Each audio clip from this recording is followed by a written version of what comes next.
umutima ukomeye, umurava, gutinyuka, gushishoza, kubaza shize amanga no gusubiza ntacyo yikanga, kuvuga kuri benshi batinya gutambutsa, igikundiro ndetse n'igitinyiro. Ibi byose byaragiye bihurira mu muntu umwe, Mutesi Scovia. Niwe munyamakuru rukumbi wagiye ku rugamba gatari inkuru ahibereye, ndavuga urugamba rwa M23 na FARDC, igisirikare cya Repubulika ya Kongo. Ibi twari tubizi kubitangaza amakuru bikomeye kwisi kandi bike. Nujya mu nkuru z'ubutabera urasanga yicaye imbere, uretse kuba ibyo akora bitangaje nawe bwaratangaje. Scovia Mutesi ubundi ni muntu ki? Abayeho ate? Yageze mu itangazamakuru ate? Kugeza ubwo uyu munsi wa none ari ku gasongero k'abanyamakuru bakomeye mu gihugu. Byose ni muri iki kiganiro. Ndakubitsa gukora subscribe kuko ari wo musanzu ukomeye ubugeneye ibikorwa byacu. Niba warayikoze kandi wibuka gukora like mu gihe iyi nkuru wayikunze, nubona yafasha abandi wibuke gukora share. Uru ni urugendo, njye ndi Aime Confiance. Mbahe kaza mu kiganiro cyanyu, ibyo wifuza byakongerwamo cyangwa bigakurwamo nibyo wumva twagarukaho ubutaha, twandikira muri comment, ntituzagutenguha. Nyakubahwa Minisitiri w'ibikorwa remezo na meya w'umujyi, ntabwo uyu muhanda Kigali Kicukiro Bugesera mubuzi muri zebra crossing bateyemo inkingi zituma ngo abamotari batambuka, hanyuma umuntu ufite ubumuga uri kwigaruza ngo yacamo. Ntabwo bikunda, kandi umuhanda mwarawubatse ngo twese tugende. Noneho amakosa y'abamotari yatumye abanyamaguru dufite ubumuga tutagomba kwambukira aho abandi bambukira.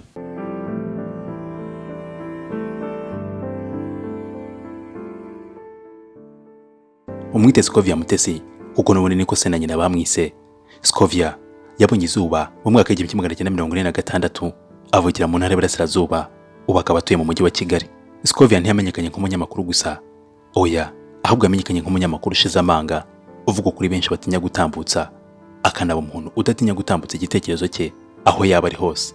Duturutse mu bwana bwe, Scovia nawe yari umwana nk'abandi, gukubagana, gukina ndetse na bya bindi byose zibiranga abana.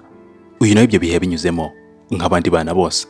Ubwo yarakiri umwana muto cyane, Scovia yaje kugira ibyago byo kubura nyina umubyara. Atabaruka Scovia akiri muto cyane, ngo ku buryo n'ubu yagerageje gukura ishusho ye itaza neza bitewe n'uko yarakiri muto cyane. Nyamara n'ubwo ibi byagenze gutya, ntabwo se wa Scovia yigeze abajyana muri famiye ngo bariho barererwa nk'uko bikunze kugenda ku babyeyi b'igitsina gabo nyuma y'uko babuze abafasha babo. Igihe nyina wa Scovia yitabaga Imana, se yafashe umwanzuro ukomeye wo kurera aba bana yarasigaranye wenyine, igikorwa cy'ubutwari utasangana benshi. Mu biganiro bitandukanye, Scovia akunze kumvikana atakagiza papa we, amushimira ubutwari n'ubwitange yagize ngo abe uwo ari we uyu munsi wa none. Scovia kandi ngo we nese n'inshuti magara. Ikindi kandi ngo se n'urugero rwiza rw'uko umugabo nawe yava mu mubyeyi mwiza nk'uko bikunze kugenda ku babyeyi b'igitsina gore. Hari amahirwe menshi y'uko aho wamenye Scovia hatandukanye cyane naho mugenzi wawe wundi utazi ari kuri kureba kino kiganiro nawe yamumenyeye. Mutesi Scovia afite ikinyamakuru cyitwa Mama rwa Gasabo, akagira na YouTube channel nayo yitwa gutyo. Nk'ibidahagije ajyana n'indi YouTube channel iri mu mazina ye bwite, Mutesi Scovia. Ushobora kuba warumvise ijwi rye mu biganiro bitandukanye binyura kuri radio ya B&B FM Umwezi, birimo nka The Real Talk, Imbundo y'ukuri. Saho gusa kandi kuko yanakoze ku gitangazamakuru cya Flash FM mu mwaka wa 2011, nibwo Mutesi Scovia yatangiye kugaragara rwagati mu bandi banyamakuru, agenda yegera imbere ngo agere kure hashoboka muri uyu mwuga w'itangazamakuru. Ubwo yatangiraga itangazamakuru, Antere ni umwe mu banyamakuru bamufunguriye urugi rumugeza ku nzozi ze, akamufata ukuboko akamwereka byinshi by'ibanze bisabwa muri uyu mwuga w'itangazamakuru kugira ngo umunyamakuru arute kuba ari umunyamakuru gusa, ahubwo abijisho rya rubanda n'ingirakamaro muri society. Antere ngo yamufashije kunononsora ibijyanye no kwandika, gukora titire z'inkuru ndetse n'ibindi bitandukanye by'ibanze kandi by'ingenzi mu mwuga w'itangazamakuru. Nyamara uyu munsi wa none uwavuga ko ibyo yigishijwe byagize umumaro ntabwo yaba yibeshye. Iyo ngiye kuvuga itangazamakuru rero mpera ku muntu witwa René Antere Rwanyange, ni umunyamakuru akaba umuyobozi w'ikinyamakuru Panorama. Ni umwe mu banyamakuru bari bakuru icyo gihe mu kinyamakuru Igihe, wampaga murare ntangira gukora nanjye ndi mu banyamakuru bato. Yego. hari ba Solange ya none, hari abanyamakuru bakora ibiganiro bikomeye wamureba ukavuga uti yabigenje ate. Solange ya none nundi munyamakuru ufite igisobanuro kinini ku buzima bwa Scovia Mutesi by'umwihariko mu bijyanye n'umwuga w'itangazamakuru. Solange ya none ni umunyamakuru kazi mukuru, akaba n'umwe mu banyamakuru kazi beza igihugu cyagize. Solange akaba yaramenyekanye cyane mu biganiro bya Orenfor ariyo yaje guhinduka RBA, ndetse akaba yaranakoze ku gitangazamakuru cya Isango Star. Uyu mugore niwe wabaye icyitegererezo kuri Scovia Mutesi, akaba yaramwigiragaho byinshi by'umwihariko ku buryo ayobora ibiganiro ndetse n'ibindi byinshi bitandukanye kugira ngo bikore. Solange n'umwe mu bantu, Solange ya none ni umunyamakuru kazi mukuru, abantu baramuzi mu biganiro bitandukanye muri Orenfor kera, yego ku Isango Star mu biganiro urubuga rw'itangazamakuru, kandi birimo abayobozi bafite amazina twese dushaka kumva icyo bari buvuge. Ntangira rero kuri abo aho tugeze. Niba atangiye gukunda iki kiganiro, ndakubitsa gukora subscribe kugira ngo ujye ubona n'ibindi biganiro byinshi nk'ibi bigaruka ku mateka atavugwa y'ibyamamare by'umwihariko abo mu Rwanda. Jya handikirwa ubutumwa uduhe igitekerezo cyawe ku biganiro by'ubutaha. Ni umusanzu ukomeye urabuduhaye kandi ntituzagutenguha. Ibuka gukora like mu gihe wakunze iyi nkuru, nubona hari n'abandi yafasha uyibasangiza. Ubwo Scovia yatangiraga kuzamuka mu itangazamakuru, atangiye kugira abandi banyamakuru bakomeye babarizwaga. Scovia yatangiye gukunda cyane inkuru zijyanye n'imanza, inkuru zose zijyanye n'ubutabera by'umwihariko zigaruka ku manza. Ni inkuru zimuryohera cyane. Niba nta myaka 2 irashira umumenye, uri umutangabuhamya mwiza w'ibyo ndimo mvuga. Mutesi Scovia ni umuntu ukunda cyane uburyo urubanza rugenda ingingo ku ngingo hagati y'abashinjacyaha n'abavoka, utibagiwe n'ibyemezo by'abacamanza ku birego baba bashyikirijwe. Ibi ngo bikunda kubi by'umwihariko uburyo baba bashyukanya mu mutwe, ubona nta n'umwe uteze kuva ku izima kandi wumva buri wese ameze nk'uri mukuri. Ahari nshobora kuba nkunda impaka, nkashaka none nkaza no kutaha n'abandi munzana kuri ukuntu urwo rubanza rwanyenze cyangwa nsomaho nanditse, nkumva biraryoshye nkurikije ubuhanga umushinjacyaha yakoreshaga kugira ngo ananize avoka, cyangwa avoka kaza bya bintu umushinjacyaha yesuye byose avuga ko akunda bafite ibimenyetso akabizingazinga. Hari abashinjacyaha njya nibuka bajyaga barakara. Nta mugareka kundi izi nkuru. Hari ijanisha ry'abantu benshi bamenye uyu munyamakuru kazi biturutse ku nkuru zijyanye n'ubutabera. Inkuru z'urubanza rw'umuyobozi wa Rwanda Inspirations Backup, Ishimwe Diodoni, wamenyekanye cyane nka Prince Kid. Izi ni zimwe mu nkuru zazamuye ubwamamare bwa Mutesi Scovia bitewe n'amakuru yatangazaga, amakuru wasangaga yihariyeho agatungura benshi mu bayumvaga kuko yabaga ameze nk'ubwino byagora benshi kubugeraho. Izi nkuru zashyize Scovia ku rundi rwego, ndetse ingano y'abakurikiraga ibiganiro bye itangira kwiyongera. Nyuma gato y'izi nkuru, Scovia yaje kumara igihe kinini atagaragara kuri channel ze, maze benshi batangira gutekereza ko yaba yaratawe muri yombi n'urwego rw'igihugu rw'ubugenzacyaha. Gutekereza ibi bigakomoka ku bihuha byacaracaraga hirya no hino bihamya iby'uko Scovia yaba yaratawe muri yombi bitewe n'ibiganiro yari amaze iminsi akora byabaga byihariye amakuru y'ibanga atapfa kugerwaho na buri wese. Ntibyatinze Mutesi Scovia yashyize amashusho hanze agaragaza ko adafunze ahubwo ko ari hanze y'igihugu.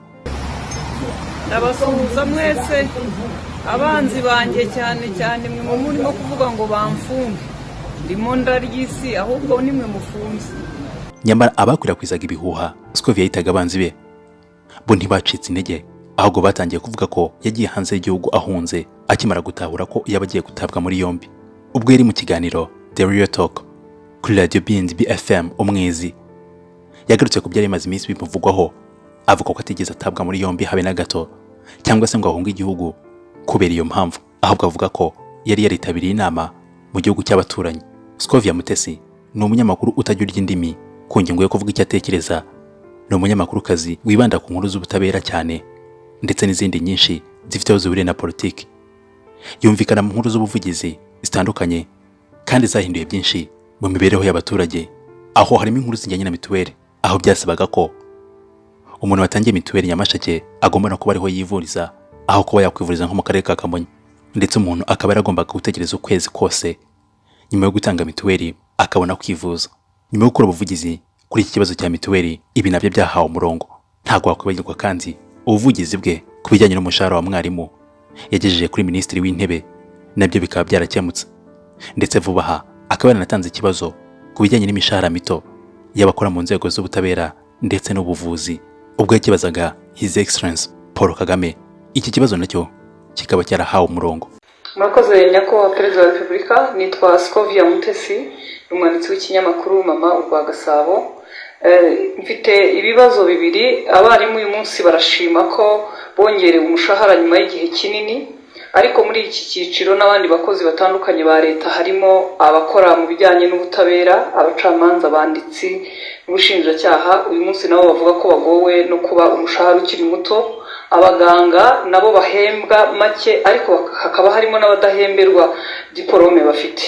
Nyakubahwa rero baravuga ko ari we bahanze amaso nk'uko n'abarimu uyu munsi bishimira ko bongejwe umushahara. Murakoze.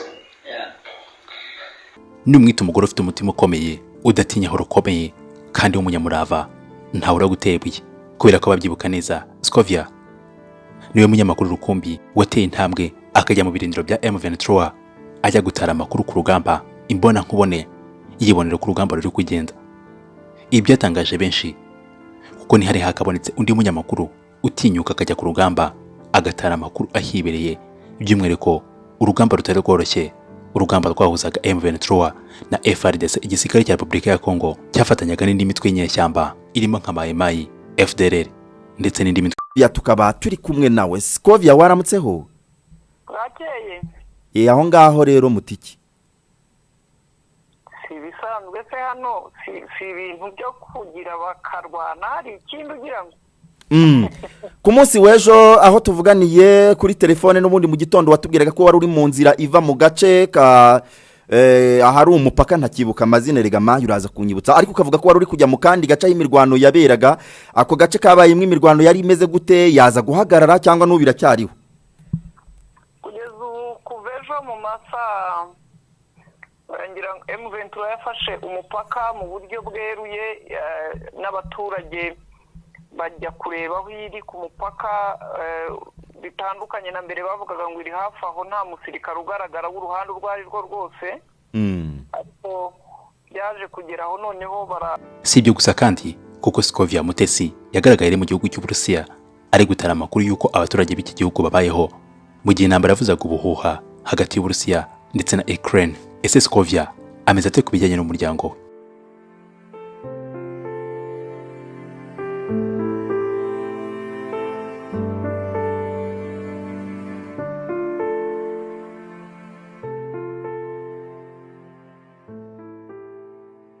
Mutesi Scovia ni umudamu wubatse, afite umugabo ndetse n'abana.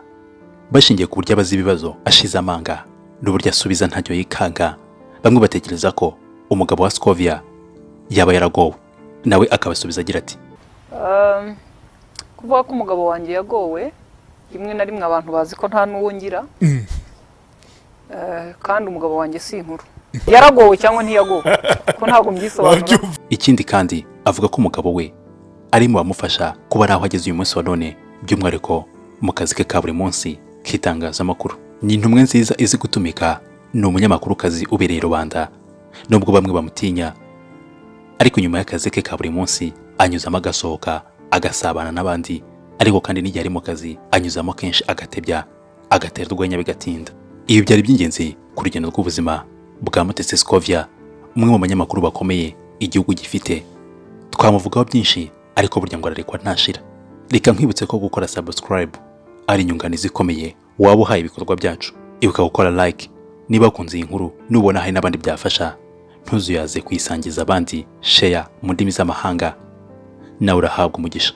Ibuka kuduha igitekerezo cyawe cyo kubona inkuru zacu, cyangwa icyo wifuza ko ubutaha twazagarukaho, kugira ngo urusheho kuryoherwa n'ibiganiro tugutegurira. Uru ni urugendo, njye ndi Aime Confiance. Bella ciao.